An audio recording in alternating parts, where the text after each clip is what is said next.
Hey, it's Caitlin and Adam. To be our next guest on Enta Ask, click the link below. Enjoy the episode.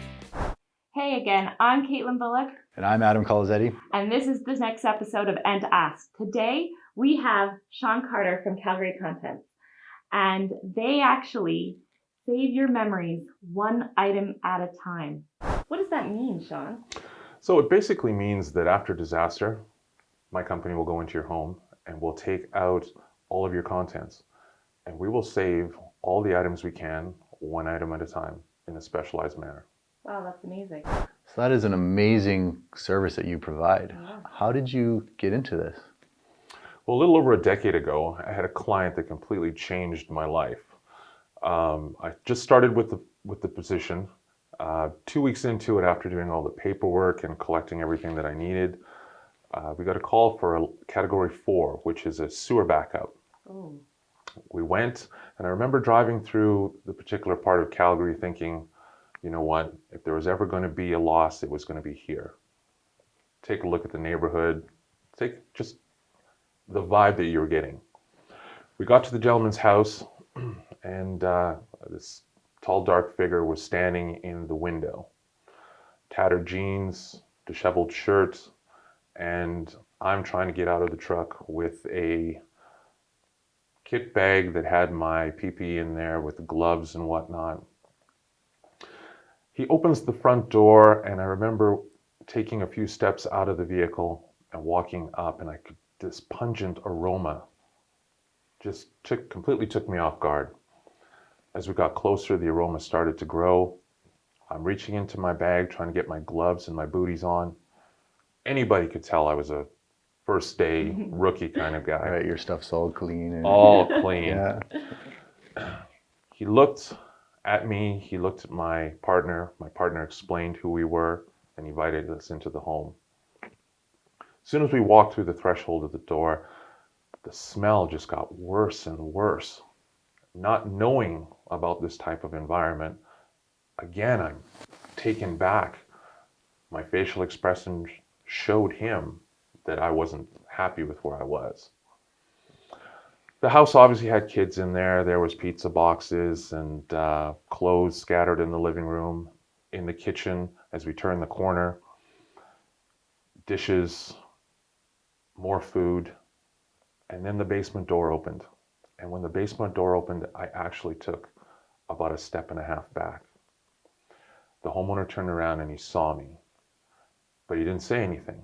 We walked to the bottom of the stairs. He reached up and he turned on a couple of lights. Then he turned around and he didn't look at my partner any longer. He looked directly at me. He said, "Well, come on in, boys. Let me show you around." So there was still affluent on the floor. It had already been vac trucked up, but you could tell water marks were there and there was damage. He said, "My boys have this corner where there was a couch, a TV, and some video game consoles. Floor was scattered with toys." He says, "It's all wet." We looked over at the washing machine. You could see the level of contamination where it rose. And we looked at his hockey bags. And he said, "Look at it, it's all wet." Then he walked over to a telepost where he basically collapsed on the telepost and he started to sob.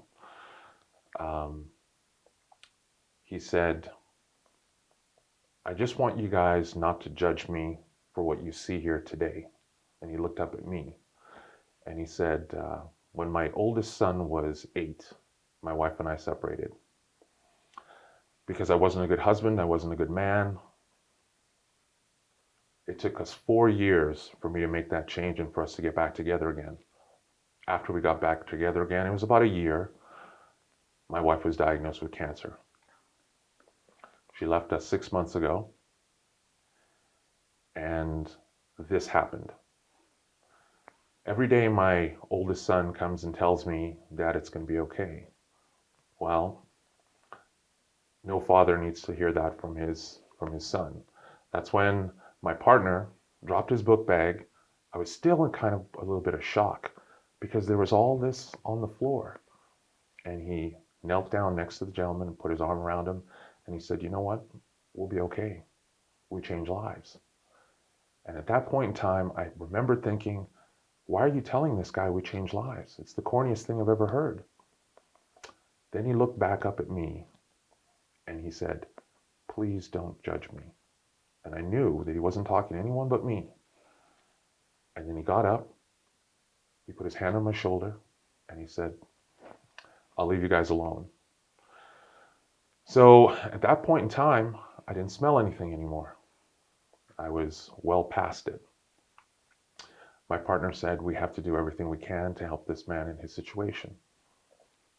And we set about doing what we do. We took some general photos of the area. He pulled a file out of the book bag and he started to read it. He says, oh no, this poor gentleman is so underinsured. If we put any of our assets into play, it will be too much and he won't get anything to replace any of his son's belongings. So I said, well, yeah, we have to do something for him. He says, I'll tell you what, reach into my bag and get the luminol reader.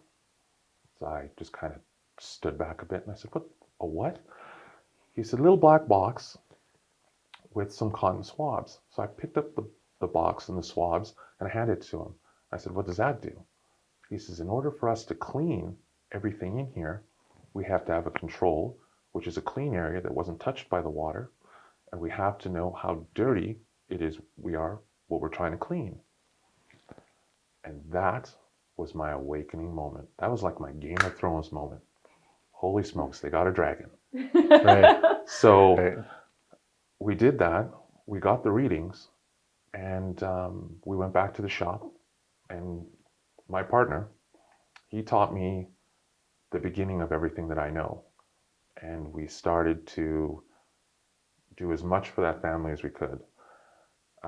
He was able to get all of his belongings back and then some. All of them? He got everything back. The hockey bag? The hockey bags, but anything that we couldn't clean, we had donated. So my partner gave me those key building blocks. And that old saying that everyone says, don't ever judge a book by its cover. Well, in my book, there's many chapters, and that is the biggest chapter of them all. Wow. And that's how I got into the industry, just because of one gentleman and what he said to me and what we had to do to get to the end of the file. So you didn't just save memories, you're really changing people's lives. We try. That's amazing, Sean. Yeah, wow.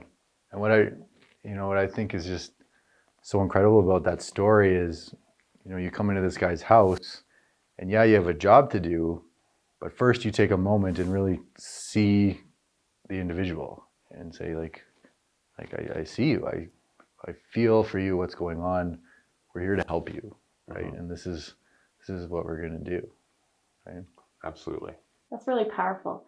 Now, you mentioned something to me before. So on the next episode, you're going to tell me what sets you guys apart. And you said something about chinchilla powder. Yes, chinchilla powder. I gotta know. In the next episode, Sean from Calgary Contents is going to tell us what the heck is chinchilla powder. So stay tuned. I have a feeling that Sean has all sorts of tricks up his sleeve. So let's find out. So Sean Carter, everybody. Sean, tell us, how can we reach Calgary Contents? Well, you can go to the website at www.calgarycontents.com or info@calgarycontents.com. Excellent. We'll put that in the description below, guys, so check it out, click on them. Also, check out their YouTube and Facebook page. They've got some really funny videos. These guys are characters. They've got great personality as well as great skills. Thanks so much, Sean, for being on our show. Thanks for having me. We have a lot more great stuff for you, so stay tuned for the next episode to see what we learned.